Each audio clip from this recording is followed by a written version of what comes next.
اعوذ بالله من الشیطان الرجیم بسم الله الرحمن الرحیم.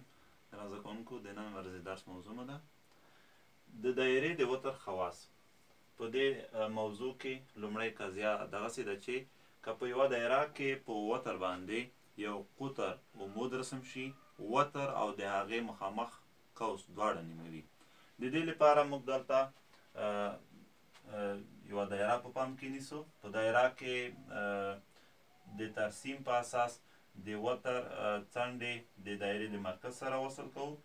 د ترسیم په اساس دلته دوه مثلثونه رامنځته کیږي.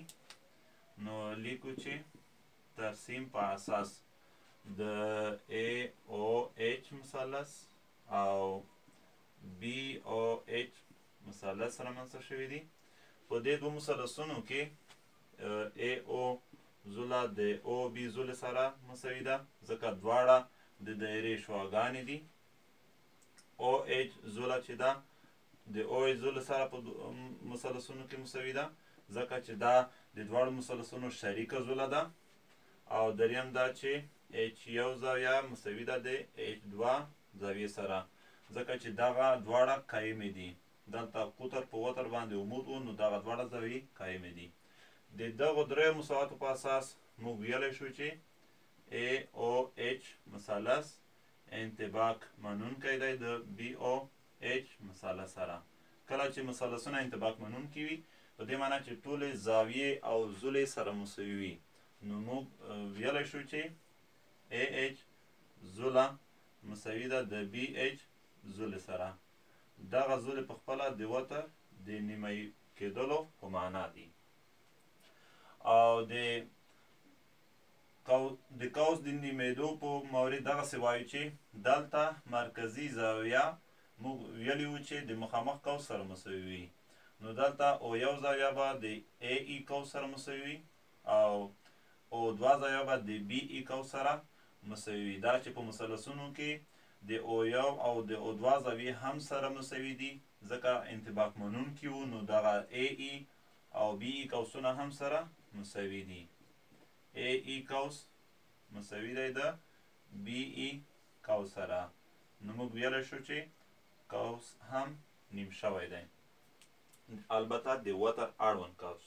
اوس که چیرې په همدغه شکل کې AO اندازه 6 سانتي متر وي، OH 10 سانتي متر وي، نو غواړو AB اندازه معلومه کړو.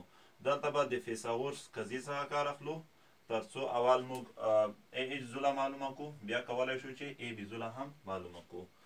نو د فیثاغورس قضیې په اساس موږ لیکو چې AO مربع مساوي کیږي OH مربع جمع AH مربع سره.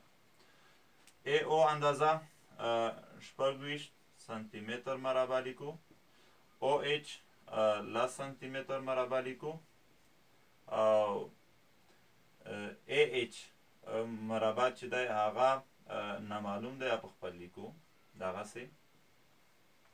ښه، دلته 26 مربع 10 مربع 26 مربع لیکو، 26 ضرب 26، 6 په 6 کې 6 3 حاصل، 6 په 2 کې 12 درې 15، 2 په 6 کې 12 یو حاصل، 2 په 2 کې 4 یو 15، 6 15 2 15 او یو څو کېږي 6 کېږي، 680 لیکو 680 سانتي متر مربع.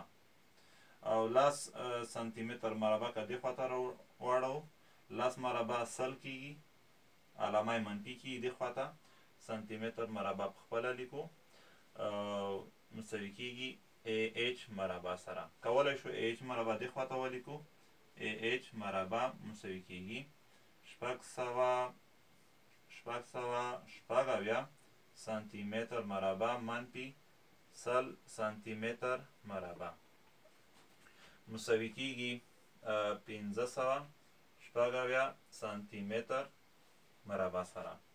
نو دواړه طرفونو که چیرې مربع جذر ونیسو،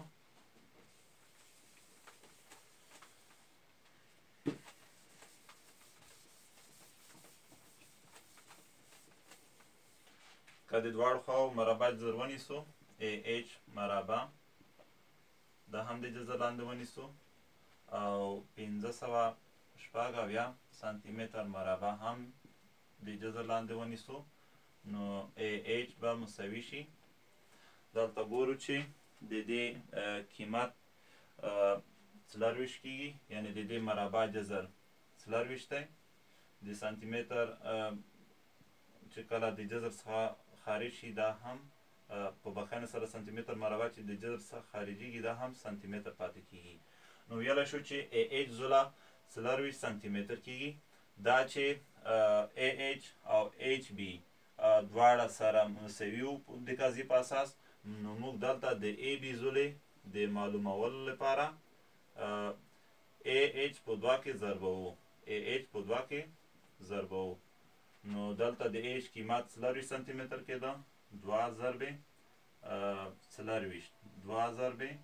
24 سانتي متر به مساوي شي AB مساوي کېږي 2 ضربې 24 څو کېږي 48 سانتي متر سره. نو موږ ویلی شو چې که په دې مثلث کې AH ځوله 24 سانتي متر وي، نو مکمل د وتر اندازه به 48 سانتي متر وي. ښه ګران زده کوونکو، هیله ده چې په درس باندې پوه شوي وئ. که بیا هم ستونزه مو لرله کولی شئ ما سره رابطه ونیسئ. تر بیا علاوه مل شه.